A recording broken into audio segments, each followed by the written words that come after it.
Hey everyone, welcome to the reading club. आज हम पढ़ेंगे चैप्टर नंबर 2, क्लास 8 हिंदी की बुक बस की यात्रा। तो इसके पहले हमने फर्स्ट चैप्टर भी कवर किया है, आप इसी चैनल पे जाके उसे भी देख सकते हैं। तो आइए इस चैप्टर को स्टार्ट करते हैं। ये चैप्टर हरिशंकर परसाई, एक बहुत ही फेमस राइटर द्वारा लिखा गया है। और बेसिकली पूरे चैप्टर में आपको एक तरीके से व्यंग दिखाया जाता है और हंसी मजाक से जो राइटर है वो अपने दोस्तों के साथ जा रहे होते हैं और वो अपना पूरा एक्सपीरियंस इसमें बताता है। तो आइए पढ़ते हैं। हम 5 मित्रों ने तय किया कि शाम 4 बजे की बस से चलें। पन्ना से इसी कंपनी की बस सतना के लिए घंटे भर बाद मिलती है, जो जबलपुर की ट्रेन मिला देती है। अब देखिए, जो राइटर है वो बताते हैं कि मतलब ये लोग ना बेसिकली 5 फ्रेंड्स थे। तो एक तो राइटर थे, बाकी इनके अलावा इनके 4 दोस्त और थे। तो इन लोगों ने सोचा कि शाम की जो 4 बजे की बस होती है ना, हम उसी से चलते हैं। अब देखिए, पन्ना एक जगह है मध्य प्रदेश में, और सतना भी एक जगह है। तो पन्ना से इन लोग को सतना जाना था। वहाँ से 1 घंटे बाद ये लोग जबलपुर पहुँच जाते, वहाँ से इन्हें ट्रेन मिल जाती और सुबह घर पहुँच जाएंगे। तो ये लोग पूरा अपना कैलकुलेट करते हैं कि नहीं कितना टाइम लगेगा और कब तक ये अपने घर पहुँच जाएंगे। तो ये बेसिकली पन्ना से फिर सतना, सतना से जबलपुर और जबलपुर से अपने घर जाने वाले थे। हम में से 2 को सुबह काम पर हाजिर होना था, इसलिए वापसी का यही रास्ता अपनाना ज़रूरी था। अब देखिए क्या होता है कि मतलब जो राइटर हैं, इनके 2 दोस्तों को सुबह काम पे भी जाना था, तो इनका आज ही निकलना काफ़ी ज़रूरी था। लोगों ने सलाह दी कि समझदार आदमी इस शाम वाली बस से सफ़र नहीं करते। क्या रास्ते में डाकू मिलते हैं? नहीं, बस ये डाकिन है। अब जो जहाँ पे ये लोग स्टे किए थे ना, तो काफ़ी लोगों ने इन्हें सलाह दी कि मतलब जो समझदार आदमी, जो अच्छे लोग होते हैं, वो लोग ये शाम वाली बस से सफ़र नहीं करते। तो इन लोगों ने पूछा कि क्यों भाई, मतलब डाकू वाकू मिलते हैं क्या रास्ते में? तो लोग बताते कि नहीं नहीं, पूरी बस ही डाकिन है, मतलब कि बस की हालत कुछ ठीक नहीं है। बस को देखा तो श्रद्धा उमड़ पड़ी, खूब वयोवृद्ध थी। अब देखिए, राइटर बताते हैं कि बस को देखते ही इनके अंदर श्रद्धा भाव आ गई, क्योंकि जो बस थी ना, आप यहाँ देख सकते हैं, बस की हालत बहुत ही बेकार हो चुकी थी। मतलब बस काफ़ी पुरानी हो गई थी और इन्हें इसी बस से सफ़र करना था। तो जिस तरह किसी बुज़ुर्ग को देख के हमें उनके लिए रिस्पेक्ट, उनके लिए श्रद्धा उमड़ आती है, ठीक उसी तरह राइटर भी अपने फीलिंग्स बताते हुए यहाँ कहते हैं कि उस बस को देख के इनके मन में उसके लिए श्रद्धा उमड़ पड़ी। वह बहुत ही वृद्ध हो चुकी थी, सदियों के के निशान लिए हुए थी। लोग इसलिए इससे सफ़र नहीं करना चाहते कि वृद्धावस्था में इसे कष्ट होगा। यह बस पूजा के योग्य थी, उस पर सवार कैसे हुआ जा सकता है? तो मतलब थोड़ा व्यंग के टाइप में राइटर यहाँ बताते हैं कि मतलब लोग इसीलिए इस पे सफ़र नहीं करना चाहते, क्योंकि इसकी इतनी उम्र हो गई है, ये इतनी बूढ़ी हो गई है, तो इस टाइम इसे चला के क्यों कष्ट देना, इसकी तो हमें सिर्फ पूजा करनी चाहिए। बस कंपनी के एक हिस्सेदार भी उस बस से जा रहे थे। तो जैसे ना, ये बस जिस कंपनी की थी, उसी कंपनी के एक एम्प्लॉय भी इन लोग के साथ जा रहे थे। हमने उनसे पूछा, ये बस चलती भी है? वह बोले, चलती क्यों नहीं है जी, अभी चलेगी। तो राइटर थोड़ा सा मजाक उड़ाते हुए कहते हैं, थोड़ा व्यंग के वे में, कि मतलब ये बस चलती भी है? तो उनसे तो मतलब जो हिस्सेदार थे, तो उन्होंने बताया कि हाँ हाँ बिल्कुल, ये तो चलती है। हमने कहा, वही तो हम देखना चाहते हैं, अपने आप चलती है या? हाँ जी, और कैसे चलेगी? तो बेसिकली वो बोलते कि ये कैसे चलती है, क्या अपने आप चलती है? तो ये इस तरीके से लोग हंसी मजाक करते हुए जा रहे होते हैं। गज़ब हो गया, ऐसी बस अपने आप चलती है। हम आगा पीछा करने लगे। डॉक्टर मित्र ने कहा, डरो मत, चलो, बस अनुभवी है, नई नवेली बसों से ज़्यादा विश्वसनीय है, हमें बेटों की तरह प्यार से गोद में लेकर चलेगी। तो वहाँ पे एक डॉक्टर साहब थे, उन्होंने बताया कि मतलब डरने की ऐसी कोई ज़रूरत नहीं है, बस बहुत ही अनुभवी, मतलब बहुत एक्सपीरियंस्ड है, क्योंकि ये इतने टाइम से चल रही है, तो हमें बिल्कुल अपने बेटों की तरह, अपने बच्चों की तरह प्यार से बैठा के ले जाएगी, इस पे हम विश्वास कर सकते हैं, ये विश्वसनीय है। हम बैठ गए। जो छोड़ने आए थे वे इस तरह देख रहे थे जैसे अंतिम विदा दे रहे हैं। तो राइटर और उनके दोस्त जो है बैठ जाते हैं बस में, और वो कहते हैं कि जो भी इन्हें अलविदा बोलने आए थे, इन्हें छोड़ने आए थे, वो इस तरह देख रहे थे जैसे आखिरी बार देख रहे हों।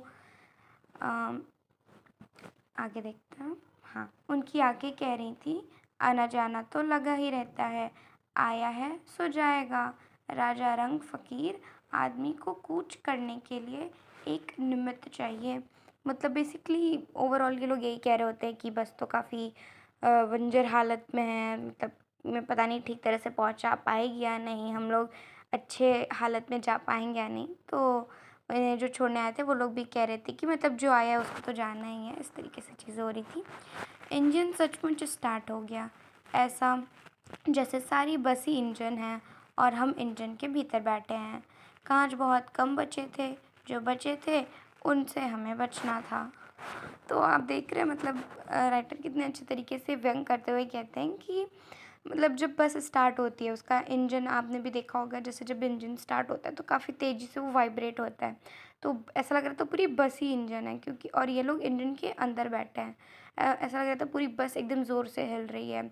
और वो बताते हैं कि खिड़कियों में जो कांच होती है वो काफ़ी कम बची थी, और जो बची थी उनसे इन्हें बचना था, मतलब वो डेंजरस हो सकती थी, टूट सकती थी और चोट पहुंचा सकती थी।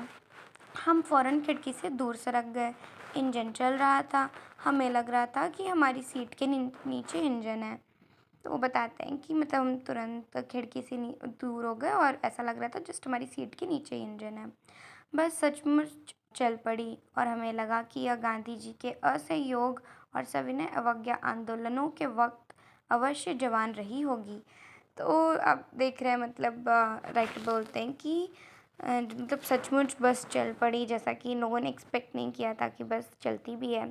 और यहाँ पे गांधी जी के असहयोग मूवमेंट जो उन्होंने किया था उसका जिक्र किया गया है, क्योंकि ये बहुत पहले की बात है, काफ़ी पहले के टाइम में ये सब किया गया था। तो राइटर कहते हैं कि उस टाइम तो पक्का से ये जो बस है वो जवान ही रही होगी। उससे ट्रेनिंग मिल चुकी थी, हर हिस्सा दूसरे से असहयोग कर रहा था। पूरा बस सविनय अवज्ञा आंदोलन आंदोलन के दौर से गुजर रही थी। सीट का बॉडी से असहयोग चल रहा था। कभी लगता सीट बॉडी को छोड़कर आगे निकल गई है, कभी लगता कि सीट को छोड़कर बॉडी आगे भागी जा रही है। मतलब इन लोग का ठीक से बैलेंस नहीं बन पा रहा था बस में, कभी सीट एकदम इतनी ज़्यादा वाइब्रेट होने लग रही थी कि इन लोग की बॉडी पीछे सरक जा रही थी, कभी ये इतनी ज़ोर से बस उछल रही थी या जो भी हो रहा था तो उससे इन लोग की बॉडी आगे आ जा रही थी। तो बेसिकली ये लोग का बैलेंस अच्छे से नहीं बन पा रहा था, और सभी जो बस के पार्ट्स हैं ना वो ऐसा लग रहा था एक दूसरे को सहयोग नहीं कर रहे हैं, बस सब एक दूसरे से अलग होना चाहते हैं। 8-10 मील चलने पर सारे भेदभाव मिट गए। यह समझ में नहीं आता था कि सीट पर हम बैठे या सीट हम पर बैठी। तो इन्होंने बताया कि मतलब 8-10 मील थोड़ा चली तो कुछ हद तक ठीक हो गई चीज़ें, उतना ज़्यादा भी प्रॉब्लम नहीं हो रही थी, बट फिर भी इन्हें मतलब समझ ही नहीं आ रहा था कि सीट इन पे बैठी है या सीट पे ये बैठे हैं। इस तरह से व्यंग करते हुए राइटर कहते हैं, एकाएक बस रुक गई। मालूम हुआ कि पेट्रोल की टंकी में छेद हो गया है। ड्राइवर ने बाल्टी में पेट्रोल निकालकर उसे बगल में रखा और नली डालकर इंजन में भेजने लगा। तो चलते चलते बस अचानक से रुक गई और इन्हें पता चला कि जो पेट्रोल की टंकी है उसमें छेद हो गई है। तो ड्राइवर ने उसमें पेट्रोल डालना शुरू कर दिया। मैं उम्मीद कर रहा था कि थोड़ी देर बाद बस कंपनी के हिस्सेदार इंजन को निकाल कर गोद में रख लेंगे और उसे नली से पेट्रोल पिलाएंगे, जैसे माँ के मुंह में दूध की शीशी लगाती है। तो मतलब कि इस तरीके से बताते हैं राइटर कि जैसे जो हिस्सेदार साहब थे उन्हें देख के ऐसा लग रहा था कि वो जो इंजन है उसे तुरंत निकाल के अपनी गोद में लेके बैठ जाएंगे और एकदम पाइप से पेट्रोल डालेंगे एकदम आराम से, जिस तरीके से एक माँ अपने बच्चे के मुंह में जो है दूध पिलाती है। बस की रफ्तार अब 15-20 मील हो गई थी। मुझे उसके किसी हिस्से पर भरोसा नहीं था, ब्रेक फेल हो सकता है, स्टीयरिंग टूट सकता है। तो अब बस थोड़ी सी ना स्पीड में आ गई और राइटर कह रहे हैं कि उन्हें बिल्कुल ही किसी पे भरोसा नहीं था, ब्रेक कभी भी फेल हो सकता था और स्टीयरिंग भी टूट सकता था। प्रकृति के दृश्य बहुत लुभावने थे, दोनों तरफ हरे भरे पेड़ थे जिन पर पक्षी थे। मैं हर पेड़ को अपना दुश्मन समझ रहा था। जो भी पेड़ आता डर लगता कि इससे बस टकराएगी। वह निकल जाता तो दूसरे पेड़ का इंतज़ार करता। झील दिखती तो सोचता कि इसमें बस गोता लगा जाएगी। तो मतलब इस पूरे रोड ट्रिप पे ना राइटर को बस डर लग रहा होता है कि बस इससे ना टकरा जाए, उससे ना टकरा जाए। ये हर रास्ते में आने वाले पेड़ को अपना दुश्मन समझ रहे थे, क्योंकि इन्हें लग रहा था कि बस कहीं पेड़ से जाके ना टकरा जाए, या फिर कहीं झील आ रही थी तो उन्हें डर लग रहा था कि बस इसमें ना गिर जाए। एकाएक फिर बस रुकी। ड्राइवर ने तरह तरह की तरकीबें की, पर वह चली नहीं। सविनय अवज्ञा आंदोलन शुरू हो गया था। कंपनी के हिस्सेदार कह रहे थे, बस तो फर्स्ट क्लास है जी, यह तो इत्तेफाक की बात है। तो यहाँ पे जो है ना जो हिस्सेदार साहब थे वो बार बार अपनी बस को सहयोग करते हुए कहते हैं कि मतलब बस तो बिल्कुल फर्स्ट क्लास है, एकदम आराम से चलती है। तो बस कभी कभी इत्तेफाक की बात है, कभी कभी ऐसा हो जाता है, नहीं तो हमेशा ये बहुत अच्छे से चलती है। क्षीण चांदनी में वृक्षों की छाया के नीचे वह बस बड़ी दयनीय लग रही थी। लगता जैसे कोई वृद्ध थक कर बैठ गई हो। हमें ग्लानि हो रही थी कि बेचारी पर लदकर हम चले आ रहे हैं। अगर इसका प्राणांत हो गया तो इस बियाबान में हमको इसकी अंत्येष्टि करनी पड़ेगी। अब देखिए राइटर क्या कहते हैं कि मतलब वहाँ चांदनी की रात का टाइम हो गया था और वहाँ पे बस रुकी हुई थी और वो बड़ी दयनीय लग रही थी। हमें उस पर बड़ी दया आ रही थी, ऊपर से ग्लानि हो रही थी कि मतलब इतनी वृद्ध अवस्था में हम इसके ऊपर लद कर जा रहे हैं, यहीं इसका प्राणांत हो गया, यानी अगर मतलब ख़त्म हो गई बस, तो हमें इसका मतलब अंतिम संस्कार वगैरह ना करना पड़ जाए। तो इस तरीके से मजाक में कहते हुए राइटर बताते हैं। हिस्सेदार साहब ने इंजन खोला और कुछ सुधारा। बस आगे चली। उसकी चाल और कम हो गई थी। तो हिस्सेदार साहब ने फिर फाइनली कुछ कुछ इंजन में किया और बस चलने लगी। लेकिन अभी उसकी स्पीड और कम हो गई। धीरे धीरे वृद्धा की आंखों की ज्योति जाने लगी। चांदनी में रास्ता टटोल कर वह रेंग रही थी। वो इस स्पीड से चल रही थी जैसे मानो वो रेंग रही हो।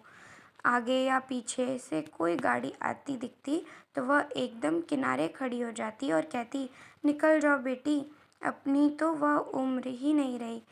यानी कि मतलब जब साइड से कोई और गाड़ी आती थी ना, तो ये बस बिल्कुल ऐसा साइड हो जाती थी कि मतलब आप ही पहले चले जाओ, मतलब अपना बच्चा समझ के वो कहती थी मेरी तो अब उम्र ही ना रही।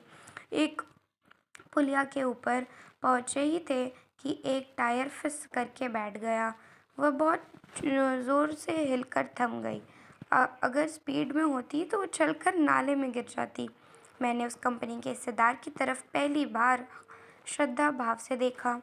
वह टायरों की हालत जानते हैं, फिर भी जान हथेली पर लेकर इसी बस से सफ़र कर रहे हैं।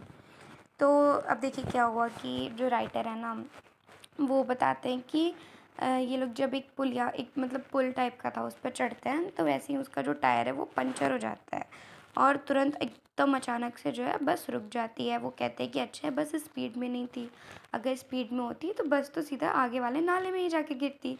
और इतना देखते ही उनसे ना जो हिस्सेदार साहब थे उनको देख के मतलब राइटर के मन में श्रद्धा भाव उमड़ आई, क्योंकि वो देख रहे थे कि हम तो नए हैं, हमें नहीं पता था बस की कंडीशन के बारे में, लेकिन जो हिस्सेदार साहब हैं उन्हें तो पता है कि इसका टायर कैसा है, इसका इंजन कैसा है, बस की हालत कैसी है। ये सब जानने के बावजूद वो अपनी लाइफ रिस्क पे डाल के अपनी कंपनी के बस से ट्रैवल कर रहे हैं, और ये मतलब काफ़ी बड़ी बात है। उत्सर्ग की ऐसी भावना दुर्लभ है। सोचा, उस आदमी के साहस और बलिदान भावना का सही उपयोग नहीं हो रहा है। इसे तो किसी क्रांतिकारी आंदोलन का नेता होना चाहिए। मतलब राइटर ऐसे कहते हुए बोलते हैं कि मतलब इन्हें तो थोड़ा नेता वेता होना चाहिए, तो मतलब अपनी जान को हर बात पे रिस्क पे डाल सकते हैं। अगर बस नाले में गिर पड़ती और हम सब मर जाते तो देवता बाहें पसारे उसका इंतज़ार करते, कहते वह महान आदमी आ रहा है जिसके एक टायर के लिए प्राण दे दिए। मर गया पर टायर नहीं बदला। तो ये बताते हैं कि अगर नाले में गिरी गई होती बस तो हम सब लाइक मर गए होते, तो भगवान सबसे पहले उस आदमी यानी हिस्सेदार साहब का वेट करते। वो कहते कि मतलब टायर के लिए अपनी जान दे दी इसने। दूसरा घिसा टायर लगाकर बस फिर चली। हम अपने वक्त पर पन्ना पहुंचने की उम्मीद छोड़ दी थी। पन्ना कभी भी पहुंचने की उम्मीद छोड़ दी थी। पन्ना क्या, कहीं भी कभी भी पहुंचने की उम्मीद छोड़ दी थी। तो देख रहे हैं आप मतलब राइटर कितने मजाकिया फन वे में बताते हैं कि मतलब किसी तरह से घिसा पिटा टायर उन लोगों ने लगाया और फिर से बस किसी तरह चल पड़ी। अब तो इन लोगों ने जो पन्ना जाने जाना था वहाँ जाने की उम्मीद ही छोड़ दी थी। इन लोगों ने पन्ना क्या कहीं भी जाने की उम्मीद छोड़ दी थी। लगता था ज़िंदगी इसी बस में गुजारनी है और इससे सीधे उस लोक को प्रयाण कर जाना है। इस पृथ्वी पर उसकी कोई मंजिल नहीं है। हमारी बेताबी तनाव ख़त्म हो गए। हम बड़े इत्मीनान से घर की तरफ बैठ गए। चिंता जाती रही, हंसी मजाक चालू हो गया। तो मतलब स्टार्टिंग में तो इन लोगों को काफ़ी डर लगा, लेकिन फिर धीरे धीरे टाइम के साथ इन लोगों को लगा कि हाँ ठीक है, ये तो बस इस पे विश्वास कर सकते हैं, हमें कभी ना कभी तो पहुँचा ही देगी। ऐसा निश्चिंत होके बैठ जाते हैं और अपना फिर ये लोग हंसी मजाक कंटिन्यू करते हैं। तो with this chapter comes to an end. Hope you like the explanation. अगर आप लोग को अच्छा लगा then please do share the video with your friends and everyone, and please subscribe to the channel. Thank you.